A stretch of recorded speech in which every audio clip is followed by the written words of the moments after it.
C. Joseph Vijay எனும் நான்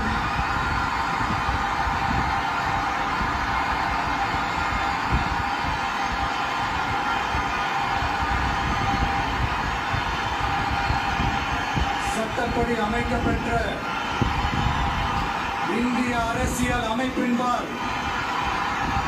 உண்மையான நம்பிக்கையும் மாறா பற்றும் கொண்டிருப்பேன் என்றும் இந்திய நாட்டின் ஒப்பில்லாத முழு முதல் ஆட்சியையும் ஒருமையையும் நிலைநிறுத்துவேன் என்றும் தமிழ்நாட்டு அரசின் முதலமைச்சராக உண்மையாகவும் உளச்சான்றின்படியும் என் கடமைகளை நிறைவேற்றுவேன் என்றும் அரசியல் அமைப்பிற்கும் சட்டத்திற்கும் இணங்க அச்சமும் ஒருதலை சார்பும் இன்றி விருப்பு வெறுப்பை விலக்கி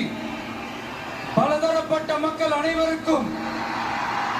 நேர்மையானதை செய்வேன் என்றும் ஆண்டவன் மீது ஆணையிட்டு